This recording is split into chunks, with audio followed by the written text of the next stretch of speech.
Hello बच्चों, good morning all of you. बेटा, आज हम अपना जो संस्कृत में टॉपिक करने जा रहे हैं उसका नाम है वाच्य परिवर्तन।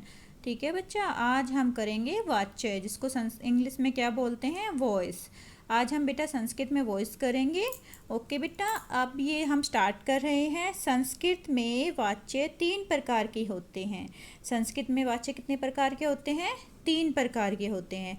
फर्स्ट है कर्तृवाच्य, सेकंड है कर्मवाच्य और थर्ड है बेटा भाववाच्य। कर्तृवाच्य, कर्मवाच्य और भाववाच्य। ओके बच्चा, अब हमें इसमें जो मेन पॉइंट्स जो ध्यान रखने हैं वो क्या रखने हैं बेटा? कर्तृवाच्य। कर्तृवाच्य में कर्ता प्रधान होता है। कौन सा प्रधान होगा? कर्ता प्रधान होता है।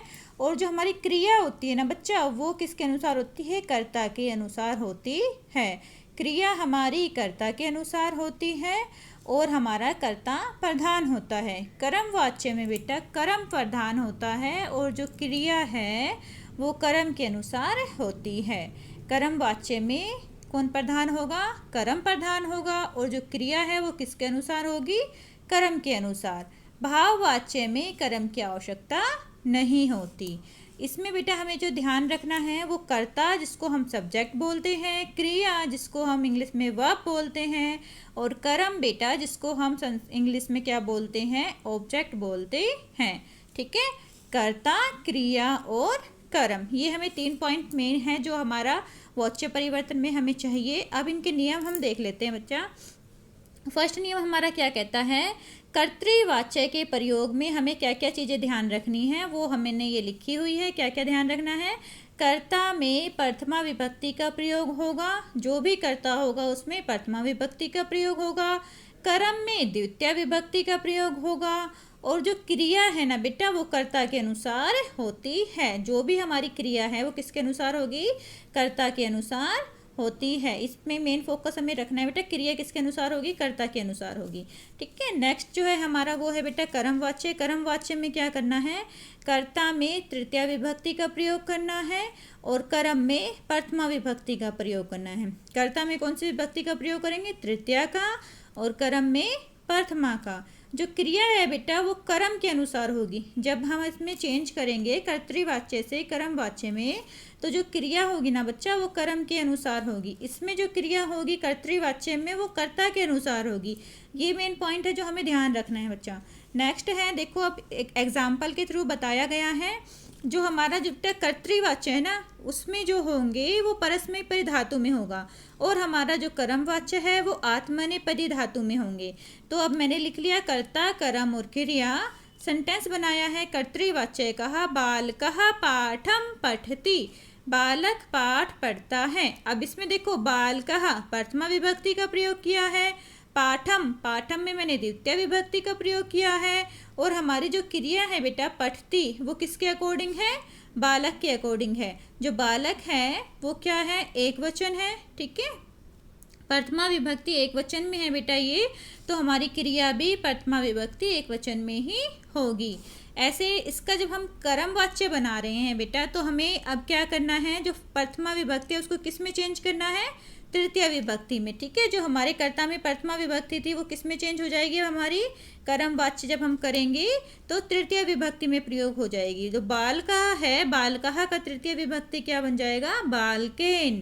पाठा में द्वितीय विभक्ति थी, अब इसमें कौन सी विभक्ति का प्रयोग होगा? प्रथमा का प्रयोग होगा। जो हमारी द्वितीय विभक्ति है वो किस में चेंज हो जाएगी? हमारी प्रथमा विभक्ति में चेंज हो जाएगी। ठीक है बच्चा, अब हमारा पाठम था तो पाठम किस में चेंज हो गया? पाठा में चेंज हो गया। और हमारी जो क्रिया है, हमारी क्रिया कौन सी है? पठती है ना। पठ धातु में लट लकार प्रथम पुरुष एक वचन का हमने प्रयोग किया है। अब जो ये पठती है वो हमारी पहले इसके अनुसार थी। अब जो हमारी पठ्यते लिखा जो है मैंने, वो किसके अनुसार होगी बेटा? इसके अनुसार होगी। ठीक है, कर्ता में जो कर्मवाच्य में तृतीय विभक्ति का प्रयोग हो गया, कर्म में प्रथमा विभक्ति हो गई, और जो क्रिया है वो कर्म के अनुसार होगी। कर्म हमारा थर्ड है ना बेटा, तृतीय विभक्ति में है। और जो हमारी ये धातु है पठयते, जो हमने ये लिखा है पठयते, ये क्या है बेटा? आत्मनेपदी धातु रूप में है। लट लकार प्रथम पुरुष एक वचन। ओके बच्चा, ठीक है बेटा। तो ये आत्मनेपद में जो भी हमारा बेटा ये कर्म वाच्य जो चलेगा वो चलेगा किस में चलेगा, आत्मनेपद में चलेंगे। जो आत्मनेपद की धातु रूप है ना उसमें हमारा कर्म वाच्य होता है। तो हमने अभी तक पढ़ा है संस्कृत में 3 वाच्य होते हैं, कर्तृवाच्य, कर्मवाच्य और भाववाच्य। जो कर्तृवाच्य है उसमें कर्ता में प्रथमा विभक्ति होती है। ओके, कर्मवाच्य में जो हमारे हैं कर्म में द्वितीय विभक्ति होती है और क्रिया कर्ता के अनुसार होती है। यहाँ पे जो क्रिया है वो कर्ता के अनुसार की गई है।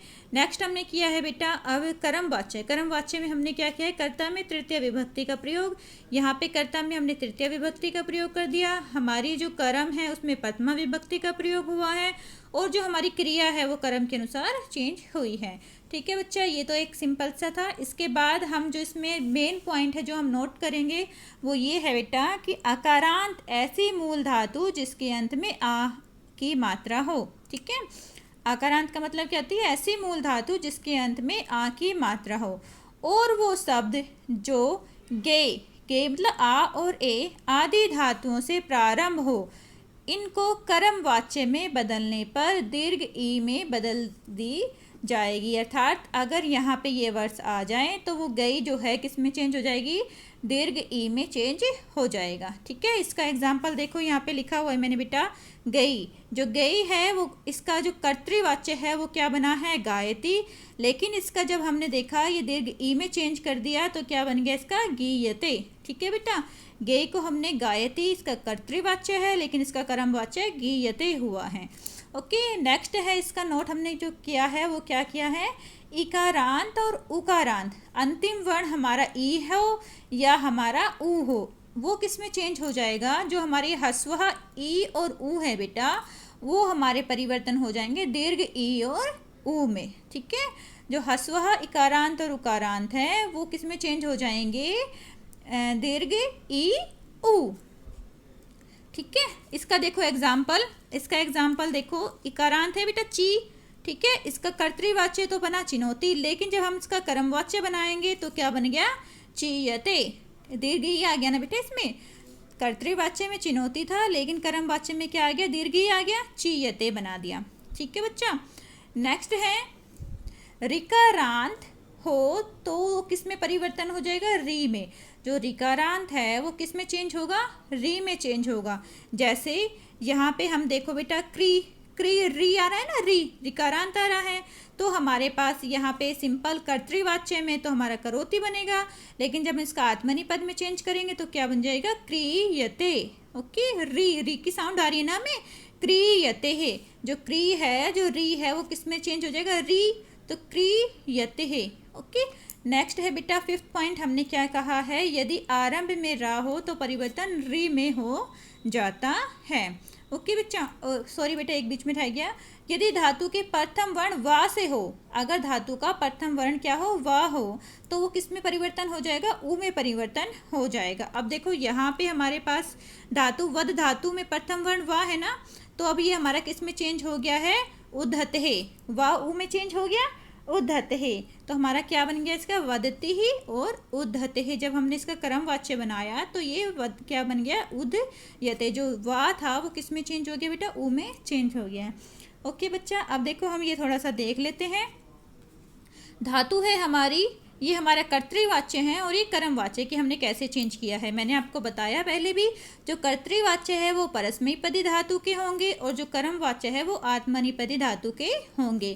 क्रीड क्रीडति खेलता है, क्रीडयते खेला जाता है। हस हस्ती हस्यते, ठीक है, हस्ती हंसता है, हस्यते हंसा जाता है। सेव सेवते सेव्यते, नृत्य नृत्यति ही नृत्यते है। हन हन्ति हन्यते है। क्री करोति क्रियते है। गे गायति ही गीयते। घृ जिघ्रति ही गृह्यते है। ची चिनोति ही चीयते है। वद वदति ही उद्धत है। ठीक है, और ये जो धा होता है ना बेटा, वो दा और या से मिलके बनता है। ये संयुक्त व्यंजन है बेटा हमारा, जो धा है वो दा और या से मिलकर बनता है। स्था तिष्ठति ही स्थिष्यते। स्मृहि स्मृति ही स्मृयते है। अब हमने बेटा इसमें एक चीज़ नोट की होगी कि जब भी हम कर्म वाच्य बना रहे हैं तो हमारे पास क्या आ रहा है, यते यते यते, है ना। हमारे पास एक कीवर्ड्स आ रहा है ना, यते यते यते। तो अब हम आगे इसको देखो कंटिन्यू कैसे करते हैं। कर्म वाच्य में परिवर्तन के समय हमें मूल धातु में यते लगाना है। ठीक है, ये हमारा कीवर्ड्स आ गया कि जब भी हम कर्म वाच्य बनाएंगे तो हमारा मूल धातु में क्या लगेगा, यते लगेगा। देखो अभी एक एग्जाम्पल मैंने आपको दिया है कि कैसे हम लट लकार जो ये परस्मरी पद का है और ये हमारी पठ धातु लट लकार जो है ना बेटा ये परस्मरी पद धातु का है, और ये जो हमारा बनाया है ना हमने इसका कर्म वाच्य है, ये हमारा आत्मनि पद में है। ओके, जैसे पठति पठतः पठन्ति, पठसि पठतः पठत, पठामि पठावः पठामः। अब हम इसका जब कर्म वाच्य करेंगे तो कैसे करेंगे, हमारी प्रथमा विभक्ति में क्या आ जाएगा बेटा, एक वचन द्विवचन बहुवचन। प्रथमा पुरुष में हमारा क्या आ जाएगा, पठयते पठयेते पठयन्ते, पठयसे पठयेथे पठ्यधवे, पठ्ये पठ्यवहे पठ्यामहे। ओके बच्चा, अब कुछ एग्जाम्पल देख लेते हैं बच्चा। इसमें देखो ये कर्तृवाच्य है और ये कर्मवाच्य है। अभी मैंने आपको बताया था कर्तृ में हमारा क्या होगा, कर्ता में प्रथमा होगी, ठीक है, कर्म में द्वितीया होगी, और जो हमारी क्रिया होगी वो किसके अकॉर्डिंग होगी, हमारी कर्ता के अकॉर्डिंग होगी। और कर्मवाच्य में हमने क्या ध्यान रखना है कि जो हमारी कर्ता है वो तृतीया विभक्ति का होगा, जो हमारा कर्म है वो प्रथमा विभक्ति का होगा, और जो हमारी धातु है वो परस्मैपदी धातु आत्मनेपद की धातु की होगी, और वो कर्ता के अनुसार चेंज होगी। देखो सा श्लोकम लिखती ही, ठीक है, सा की जो तृतीया होगी वो क्या होगी, तया। सा का तृतीया क्या बनेगी बेटा, विभक्ति तया। श्लोकः, श्लोकम से क्या बन जाएगा, श्लोकः प्रथमा विभक्ति, और लिखती का लिखयते है। नेक्स्ट ऐसे ही है, ते दुर्गणाम त्यजयन्ति, ठीक है, तो ते का क्या बन जाएगा, तहि दुर्गणः त्यजयन्ते है।